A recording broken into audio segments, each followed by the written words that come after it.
Bonjour à tous, aujourd'hui une nouvelle vidéo sur une review, pas une review n'importe quoi, qu'est-ce que je raconte, sur une réaction à chaud de Spider-Man No Way Home, que je viens de voir il y a une petite heure, ça vient de se finir. Je prenais le temps de remettre un peu en place les idées que j'avais envie de parler. Cette réaction à chaud sera en deux parties assez distinctes. La première partie qui sera juste sur ce que j'ai pensé du film, mes goûts à propos des musiques et tout, sans spoiler vraiment les scènes de ce qui a pu se passer. Puis je spoilerai par la suite dans une seconde partie peut-être un peu plus longue que la première. Euh, le film, donc pour ceux qui n'auraient pas vu, et je pense qu'ils déjà ils se lanceront pas dans cette vidéo là en voyant le titre, mais bon, on verra. Sinon, si jamais, je vous préviens, et je vous préviendrai avant de passer à la section qui spoil vraiment le film. Quand vous pensez du film, le film est extraordinaire. Je pense vraiment que c'est le meilleur film Spider-Man du MCU, donc de l'univers de MCU. Est-ce que c'est le meilleur film de Spider-Man de tous les temps? Je ne pense pas. En vrai, ça pourrait, mais peut-être certains points que je parlerai dans le côté spoiler qui pourrait déranger au fait que ce soit le meilleur. Après, est-ce qu'on peut vraiment juger un meilleur film par rapport aux autres? Ils sont tous géniaux et celui-là est vraiment top tier. Les musiques sont intensément bien rythmées et cohérentes, sont super bien profondes pour les différentes scènes qu'il y a eu. Euh, L'ambiance et la dynamique du film et des scènes sont extraordinaires. J'ai vraiment pas eu de moment qui traînait en longueur, ou peut-être un à la limite, qui traînait peut-être un peu trop en longueur, mais ça allait encore. Vraiment, le film vaut ses 2h30. Peut-être que 2h30 au-delà, ça aurait peut-être fait trop, je pense. 2h30, c'est vraiment une horaire parfaite pour le film, pour ce qui s'y passe. La première partie du film, la section du film est vraiment dirigée en deux parties, voire même trois, on pourrait dire. Et en soi, c'est vraiment pas mal. Ça a vraiment bien été réfléchi, bien écrit. Les dialogues sont plutôt cool. Les acteurs jouent incroyablement bien. Ça fait plaisir de revoir d'anciens acteurs tels que Octopus, etc. Niveau côté méchant. Je ne vous apprends rien, je vous spoil pas à mon avis là-dessus. Pour ceux qui regarderaient sans avoir vu le film, si vous le saviez pas, je sais pas ce que vous faisiez. Vous étiez dans une cave. Vraiment, le film est vraiment incroyable, intense, fort en émotion. Vraiment, l'émotion est au cœur. Ça applaudit plusieurs fois dans la salle, je dois avouer, au moins trois fois, ce qui était vraiment pas mal. Le dénouement du film est aussi très intéressant. Et c'est pas plus mal en vrai. C'est quelque chose de très intéressant et je pense vraiment qu'ils l'ont réfléchi au petit millimètre près. Et ils ont vraiment été super intelligents de terminer comme ça. Ça permettra beaucoup de choses par la suite et sans gêner grand chose à l'univers du MCU. Et voire même au multivers s'ils partent dans le multivers. Donc vraiment, pour la suite, que du bon, que du bon. Surtout Doctor Strange que j'attends impatiemment maintenant. Je sens que ça va être une petite pépite. Je l'espère vraiment. Sur ce, que dire de plus l'expérience était incroyable. J'ai eu la chance de regarder ça dans une salle ICE, donc immersive, et ça rendait un peu le film et l'expérience du film vraiment plus intéressante. Mis à part ça, les musiques, j'en ai parlé.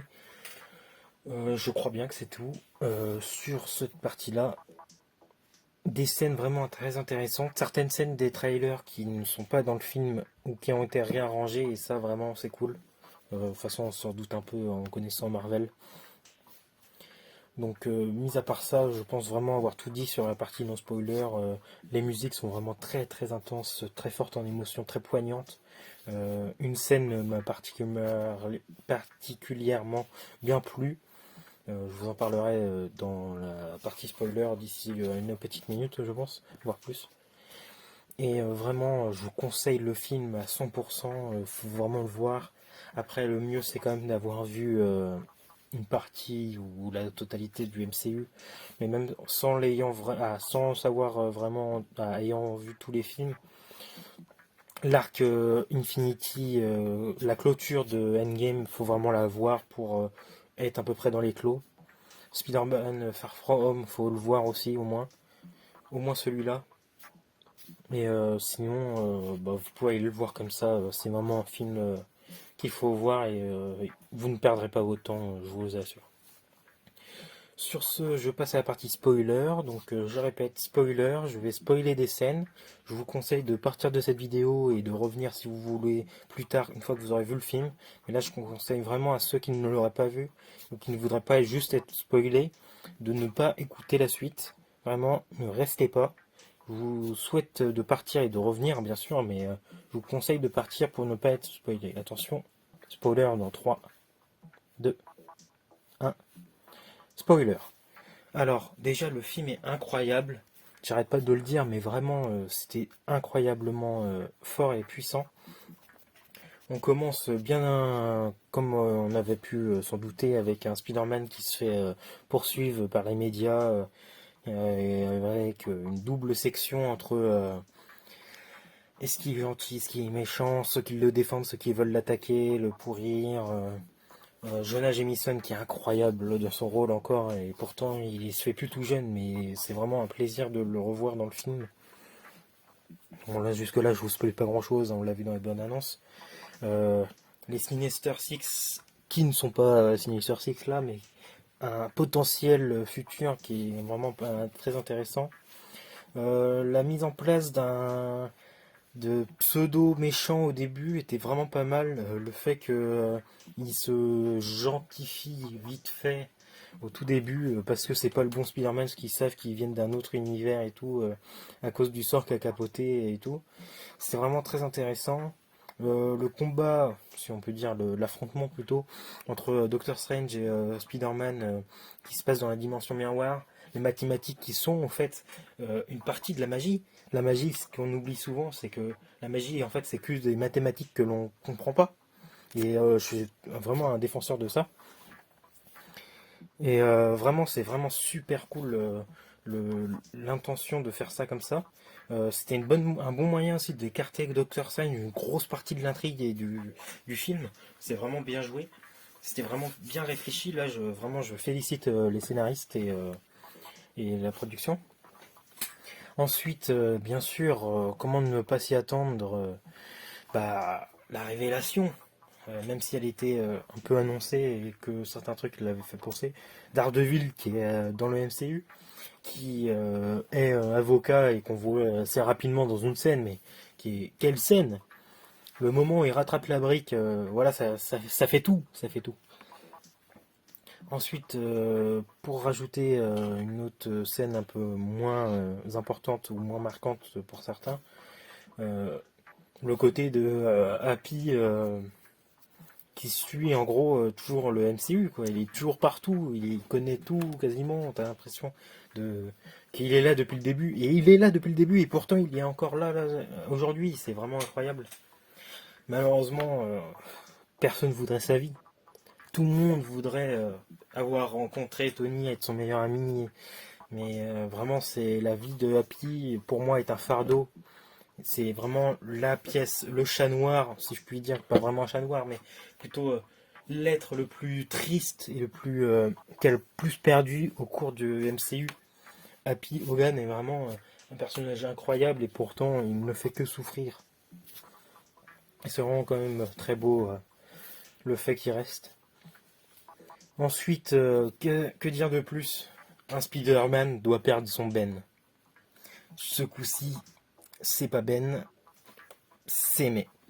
Mais vraiment, la scène était incroyable. Je suis content qu'elle soit pas morte totalement à cause de l'explosion. Elle est plutôt morte à cause de, je pense, le coup du aéroglisseur. Je pense, je suis pas certain. Mais c'était très bien amené. Je le sentais, malheureusement, j'étais un peu déçu. J'étais un peu déçu, mais bon, c'était quand même super incroyable et une belle scène de mort digne d'un Spider-Man. Les mots qui sont enfin prononcés, un grand pouvoir implique de nombreuses responsabilités, ce qui est vraiment très intéressant aussi. La scène que j'ai trouvée un peu plus en longueur, c'était la scène où, attention, gros spoiler, que certains continueraient de regarder,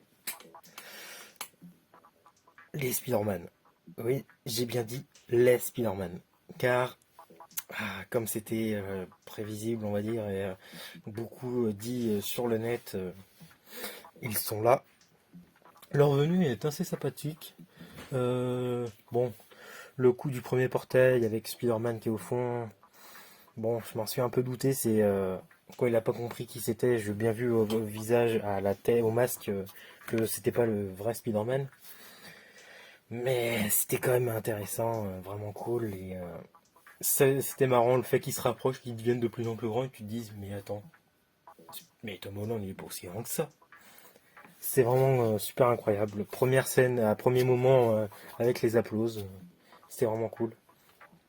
Deuxième moment avec les applauses, bah, du coup c'est le deuxième Spider-Man, qui est Tobey Maguire qui arrive dans le dos. Bon, j'ai trouvé la scène un peu mieux, plus rapide déjà. Le combat, entre guillemets, l'affrontement entre les deux Spider-Man était sympathique. Je dois avouer que c'était pas mal. Mais j'ai trouvé le moment un peu long au niveau de quand Andrew Garfield pend par la main au plafond et va retirer comment ça s'appelle, la toile d'araignée dans le coin. J'ai trouvé le moment la scène un petit peu longue, mais bon, c'est pas grave, ça n'enlève rien au film, mais c'est vraiment très intéressant.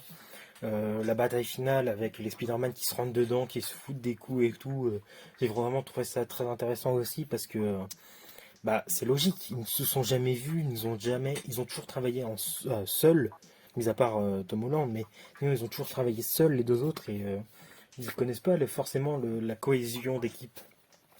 Et c'est ce qui est très intéressant avec un Tom Holland, certes beaucoup plus jeune, plus novice dans sa façon d'être, et pourtant qui sait guider les troupes, car Tony lui a légué ça. Tony lui a légué la responsabilité d'être un meneur. Et malgré tout, ce n'est pas un meneur né, c'est pas un meneur tel Captain America qui va diriger les troupes indéfiniment. C'est un meneur qui sait s'y prendre dans les moments difficiles, qui saura trouver une solution à sa manière à lui. Et j'ai vraiment trouvé ça super cool. Et le coup du coup de Docteur Octopus qui redevient gentil comme dans le 2 à la fin, bon, que dire, c'était sûr et certain, je l'espérais, je le vivais, je voulais qu'il le soit. C'était Docteur Octopus dans les films est beaucoup trop attachant par rapport au vrai Docteur Octopus dans le dessin animé. Et malgré tout, le fait qu'ils leur pouvoir leur monte à la tête, tu ressens l'humanité en eux, que ce soit en le lézard, en Sandman, etc., en électro. Tu sens qu'ils ont toujours leur humanité au fond d'eux, qui les retient, et bah, la fin est très bien, très belle, très bien amenée. On voit quelques clins d'œil à d'autres méchants, vilains célèbres de Spider-Man, et c'était sympathique. Le fait que tout le monde oublie qui est Peter Parker, pas Spider-Man, que tout le monde oublie qui est Peter Parker, ça peut amener que du bon parce que ça va permettre de. C'est comme si c'était un reboot du Spider-Man du MCU qui était déjà un reboot d'un autre Spider-Man, et etc. En fait, c'est un reboot où bah tu n'as plus à te soucier de ce qui s'est passé avant, mis à part ce que Tom Holland sait à propos de tout ça. C'est le seul petit point où il peut y avoir des incohérences, mais sinon il ne peut plus y avoir d'incohérences car tout le monde a oublié Peter Parker. Et c'est vraiment sympathique. Après, à voir comment ça sera amené aussi par rapport aux Avengers. À voir comment ça sera. Quand je dis les Avengers, je parle du Faucon, Captain le Winter Soldier et tout. Et tout quanti. À voir comment ça sera amené, on verra bien. Après, la scène post-générique avec Venom, bon, ouais, super, c'est Sony, quoi. Pas grand chose à dire. Et dernière chose, la bande-annonce de Strange, de Doctor Strange. Incroyable, j'ai trop hâte qu'elle ressorte déjà vraiment et que, oh là là, ça promet que du bon, oh là là, ça va être intense aussi, ça va être magnifique. Je l'espère de tout cœur que ça va être incroyable, encore plus que Spider-Man No Way Home. N'hésitez pas à me dire, pour ceux qui l'auraient vu, ce que vous en avez pensé du film, sans spoiler s'il vous plaît dans les commentaires. Alors, je vais vous le dire.